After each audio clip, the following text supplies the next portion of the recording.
Screen पर दिख रही तस्वीर में आपको दिख रहे होंगे नेता प्रतिपक्ष राहुल गांधी। इस तस्वीर में एक शख्स राहुल गांधी के ठीक बगल में बैठा है। चश्मा लगाए बैठे इस शख्स का नाम है साहिल लोचाब। साहिल पहले चश्मा नहीं लगाते थे क्योंकि ठीक से देख पाते थे, लेकिन 20 जुलाई 2026 के बाद उनकी जिंदगी पूरी तरह से बदल गई।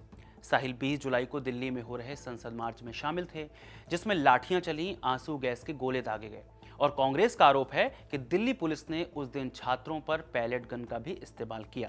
राहुल गांधी ने आरोप लगाया है कि साहिल लोचाब पैलेट गन के ही शिकार हुए, जिसकी वजह से आंखों की रोशनी चली गई। सिर्फ आंख ही नहीं, साहिल के शरीर पर भी कुछ निशान भी बन गए हैं।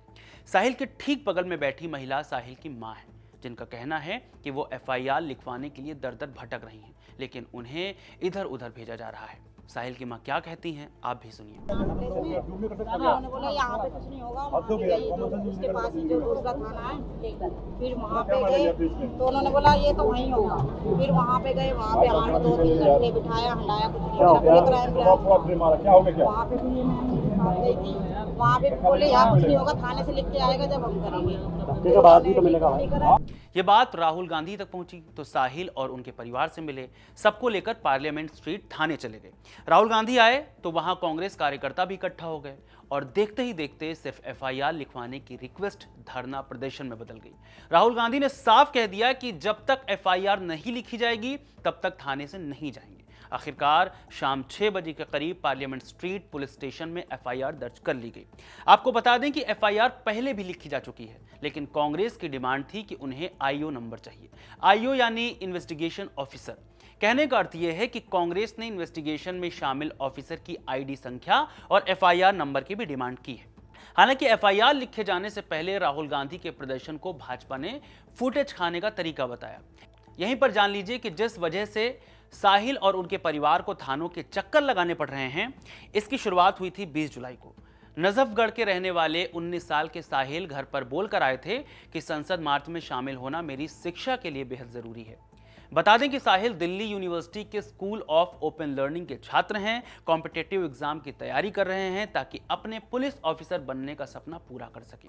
द हिंदू के साथ बातचीत में साहिल के परिवार ने बताया कि वो भगत सिंह से बहुत ज्यादा प्रेरित हैं, इसी रास्ते हमेशा चलना चाहते थे, लेकिन 20 तारीख की उस घटना ने साहिल के सपने तोड़ दिए। 20 जुलाई को जब साहिल चोटिल हुए तो इन्हें सबसे पहले लेडी हार्डिंग मेडिकल कॉलेज ले जाया गया, जिसके बाद उन्हें एम्स के Jayaprakash Narayan apex trauma centre में शिफ्ट किया गया, जहां उनकी सर्जरी हुई।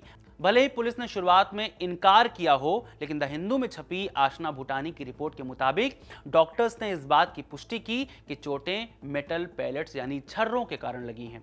उनके चेहरे और शरीर के ऊपरी हिस्से में कई छर्रे लगे थे और उनमें से कई अभी भी शरीर के अंदर ही हैं। द हिंदू की ही रिपोर्ट फायरिंग की पुष्टि एक और तरह से करती है। 20 जुलाई की रात करीब 1:24 पर पार्लियामेंट स्ट्रीट पुलिस स्टेशन की जर्नल डायरी में एक रिकॉर्ड है कि रैपिड एक्शन फोर्स ने डिप्टी कमिश्नर ऑफ पुलिस माने डीसीपी रैंक के एक अधिकारी के निर्देश पर एंटी रायट गन से 2 राउंड फायरिंग की गई। द इंडियन एक्सप्रेस में छपी एक रिपोर्ट के मुताबिक कश्मीर में 2010 में भड़की हिंसा को रोकने के लिए पैलेट गन का इस्तेमाल किया गया था, जिसे बाद में तत्कालीन राज्य सरकार ने बंद कर दिया था। फिर बुरहान वानी की मौत के बाद हुए विरोध प्रदर्शनों के बाद जुलाई 2016 में इन्हें फिर इस्तेमाल में लाया गया।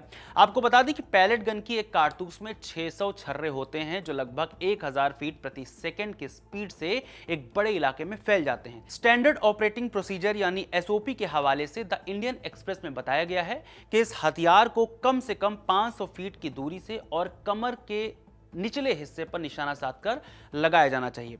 फिलहाल साहिल अकेले नहीं हैं जिन्हें गंभीर चोटें आई हैं। उनके साथ अस्पताल में गुरुग्राम के 25 साल के शेख मंसूरी भी भर्ती थे।